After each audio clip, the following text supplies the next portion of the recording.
Hey guys, welcome back to my channel. आप सुन रहे थे मेरे साथ ए ब्रोकन हार्ट भाग 50। जिया और सोफी मिस्टर घोष और लिली आंटी के साथ मिलकर डोनट्स का मजा ले रही थी। जिया ने लिली आंटी को अपने हाथ से खिलाया तो सब में एक दूसरे को खिलाने की होड़ से मच गई। लिली आंटी ने डिनर में राजमा चावल बनाया था।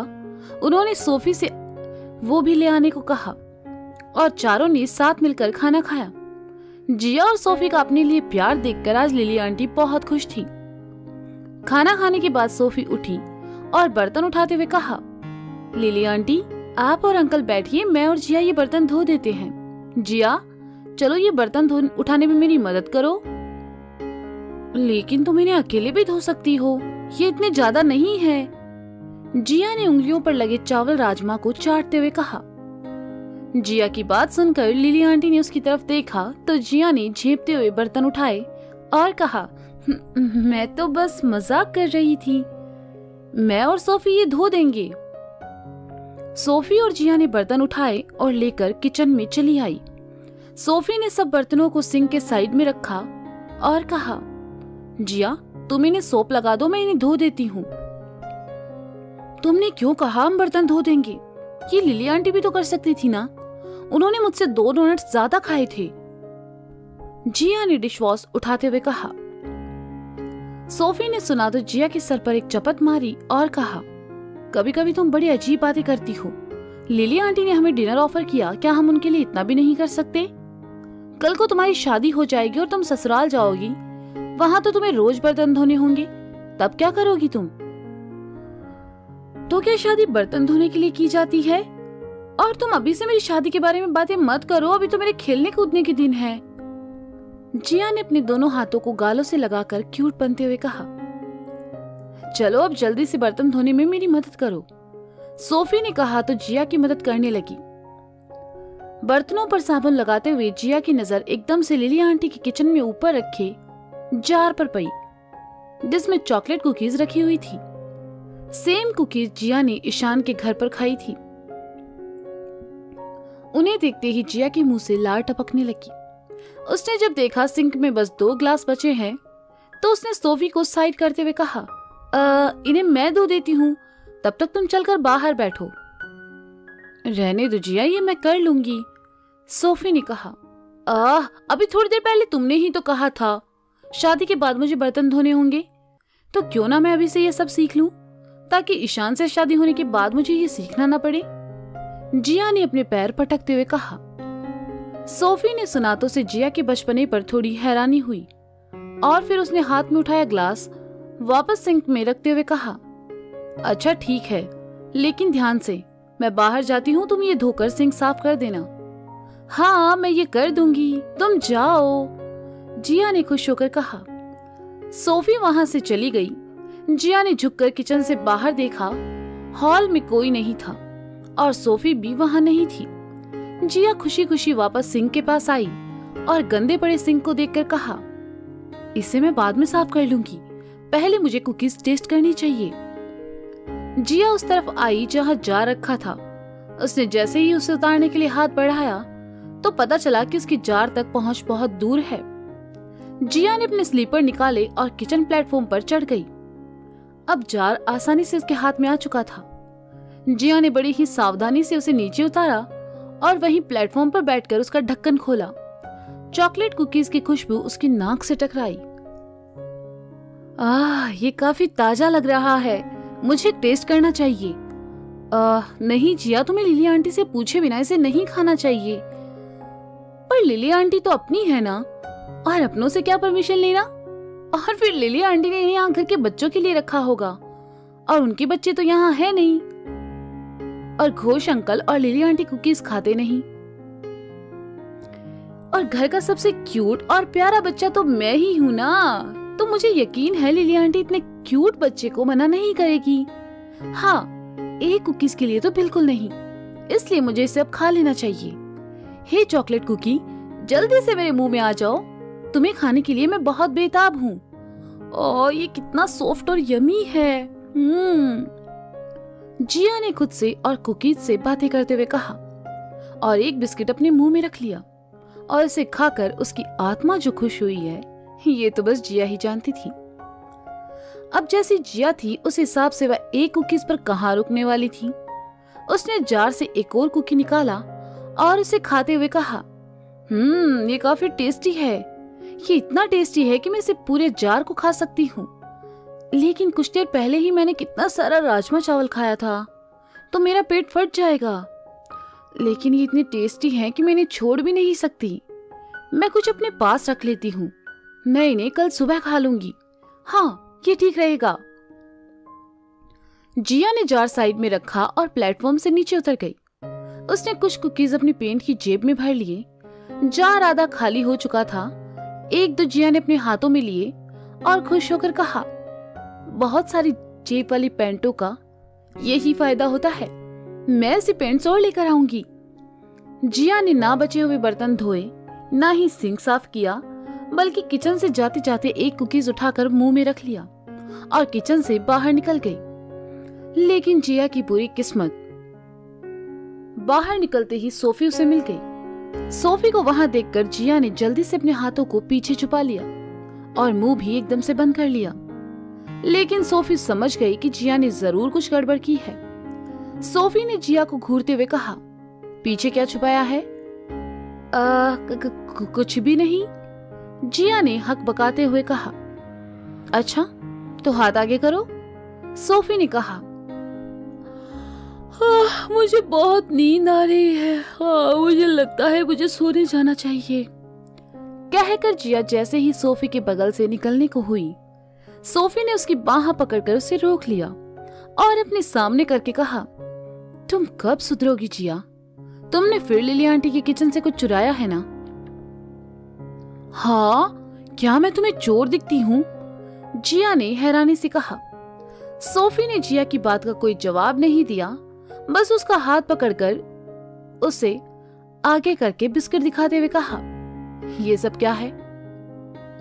अच्छा, ये तो मैंने बर्तन धोने के बदले में लिए हैं। मैंने कहीं पढ़ा था, अगर आप कोई काम करने में सक्षम है तो आपको वह काम फ्री में नहीं करना चाहिए, इसलिए मैं बदले में बस ये कुछ कुकीज उठा लाई।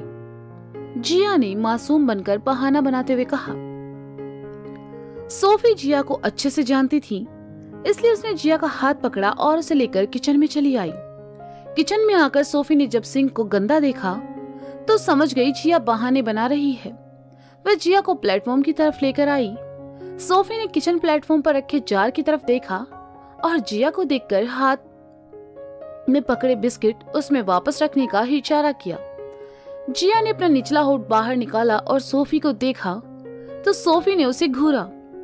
हताश होकर जिया ने हाथ में पकड़े कुकीज वापस जार में रख दिए और जाने लगी, तो सोफी ने उसकी टी शर्ट पकड़कर उसे वापस पीछे खींचा और कहा, जो जेब में रखे हैं उन्हें भी।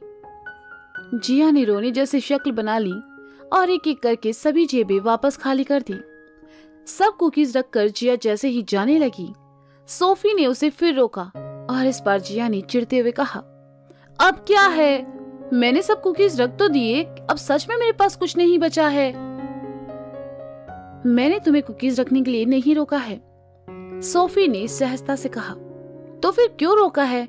देखो, अगर तुम इसके बदले में मुझे लेक्चर देने वाली हो तो ये बिल्कुल नहीं सुनना। जिया ने पलटकर कहा, लेकिन वह अपनी बात पूरी करती इससे पहले ही सोफी ने कहा, मैंने तुम्हें वो सिंक साफ करने के लिए रोका है। अब क्या मुझे ये फिर से करना पड़ेगा?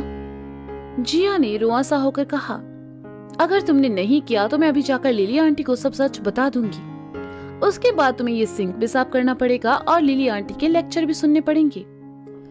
चॉइस तुम्हारी है, सोफी ने अपने हाथों को बांधकर कहा। जिया ने सोफी को घूरा और अपने पैर पटकते हुए कहा, तुम बहुत बुरी हो। जल्दी करो, लिली आंटी आती ही होगी। सोफी ने प्लेटफॉर्म पर बैठते हुए कहा और जार में रखे कुकीज में से एक उठाकर इत्मीनान से खाने लगी। जिया खुन्नस और गुस्से में सिंक साफ करने लगी। सोफी ने एक कुकी खाकर जार बंद कर दिया। सिंक साफ करके जिया सोफी की तरफ आई और अपने हाथों को झटकते हुए कहा, अब मैं थक चुकी हूँ, मुझे कोई और काम मत बताना प्लीज। आगे से ध्यान रखना, अगर तुमने ऐसा कुछ किया तो इससे भी बड़ी पनिशमेंट मिलेगी तुम्हें, सोफी ने प्लेटफॉर्म से नीचे उतरकर कहा। जिया ने मुंह बना लिया। दोनों जैसे ही वहां से निकलने को हुई, लिली आंटी अंदर आई और कहा, अरे जिया, सोफी, अच्छा हुआ तुम दोनों मुझे यहाँ मिल गई। बर्तन साफ करने के लिए तुम दोनों का शुक्रिया। क्या हुआ लिली आंटी, आपको हमसे कोई काम था क्या? अगर है तो आप हमें बता सकती हैं। जिया अच्छे से वो काम कर देगी, है ना जिया? सोफी ने जिया की तरफ देखकर बड़ी सी स्माइल के साथ कहा। अक्सर जिया सोफी को अजीब सिचुएशन में फंसा दिया करती थी, लेकिन आज सोफी को मौका मिला था और जिया से बदला ले रही थी। सोफी की बात सुनकर जिया उसे घूरने लगी, क्योंकि अभी अभी उसने बर्तन धोए थे, सिंक साफ किया था और अब वो कोई दूसरा काम करना नहीं चाहती थी। अरे नहीं, मुझे कोई काम नहीं करवाना, लिली आंटी ने दोनों की तरफ आते हुए कहा। तो जिया ने राहत की सांस ली। लिली आंटी ने प्लेटफॉर्म पर रखा कुकीज का जार उठाया और जिया को देते हुए कहा, जिया, ये कल ही आया है, मेरे बेटे ने अब्रॉड से भेजा है, खास तुम दोनों के लिए। अब मैं और घोष तो कुकीज खाते नहीं, इसलिए ये तुम दोनों खा लेना। जिया ने सुना तो उसे अपने कानों पर यकीन नहीं हुआ। जिन कुकीज के लिए जिया इतना परेशान हुई, दरअसल वो कुकीज उसी के लिए थी। सोफी ने सुना तो उसे कुछ देर पहले जिया के हाल के बारे में सोचकर हंसी आ गई। क्या हुआ सोफी, तुम हंस क्यों रही हो? देखो, अगर तुम्हें ये नहीं खाने तो रहने देना, जिया इन्हें अकेले खा लेगी। क्यों जिया? लिली आंटी ने कहा। ओ लिली आंटी, आप कितनी अच्छी हैं। क्या ये सच में मेरे लिए है? मेरी तरफ से आपके बेटे को शुक्रिया कहिएगा, मैं इन्हें रख लेती हूँ। जिया ने कुछ ज्यादा ही ओवर एक्टिंग करते हुए कहा। ठीक है, अब तुम दोनों अपने कमरे में जाओ, लिली आंटी ने कहा और वहां से चली गई। ये तो कमाल ही हो गया जिया, जिन कुकीज को तुमने चुराया वो तो तुम्हारे लिए ही थे। अगर तुम थोड़ा सा इंतजार कर लेती तो तुम्हें इतना परेशान होना नहीं पड़ता। वैसे ये कुकीज सच में काफी अच्छे हैं। कहते हुए सोफी ने जार की तरफ हाथ बढ़ाया। सोफी कुकीज ले पाती इससे पहले ही जिया ने जार साइड में किया और कहा, ये तुम्हारे लिए तो बिल्कुल नहीं है। हे जिया, मुझे माफ कर दो, मैं बस मजाक कर रही थी। अरे सुनो तो। कहते हुए सोफी जिया के पीछे आई, लेकिन तब तक जिया वहां से जा चुकी थी। सुबह सुबह माया की आंख खुली। उसका सर दर्द कर रहा था और काफी थकान महसूस हो रही थी। अगले ही पल माया ने महसूस किया कि वह अपने घर में नहीं है। माया ने इधर उधर देखा, वह खुद को देवांश के बेडरूम में पाकर हैरान थी। माया ने जैसे ही बिस्तर से उठना चाहा, उसने खुद को बिना कपड़ों के चद्दर से ढका पाया। ये देखकर माया और ज्यादा हैरान थी। उसने अपना सर पकड़ लिया और याद करने की कोशिश करने लगी कि यहाँ कैसे आई। माया ने खुद को चादर में समेटा, जमीन और बिस्तर पर बिखरे अपने कपड़े उठाए और घबराई हुई सी बाथरूम में चली गई। माया ने खुद की हालत सुधारी, अपना चेहरा साफ किया, कपड़े सही किए और बाथरूम से बाहर चली आई। बाहर आकर माया ने देखा देवांश हाथ में कॉफी का कप थामे कमरे में ही है। तो माया गुस्से से उसके पास आई और देवांश की कॉलर पकड़ते हुए कहा, मैं यहाँ कैसे आई? क्या किया है तुमने मेरे साथ? बोलो, जवाब क्यों नहीं देते?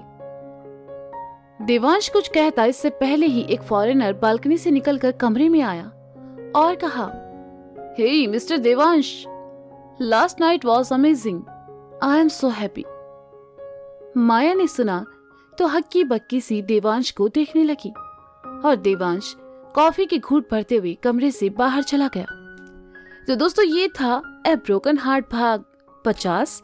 इसका अगला भाग आप जल्द ही सुनेंगे। हाँ, जल्द ही सुनेंगे मेरे साथ। अब तक के लिए शुक्रिया, बाय बाय, अपना ख्याल रखिए। हाँ, सुनते रहें ए ब्रोकन हार्ट मेरे साथ। Bye bye.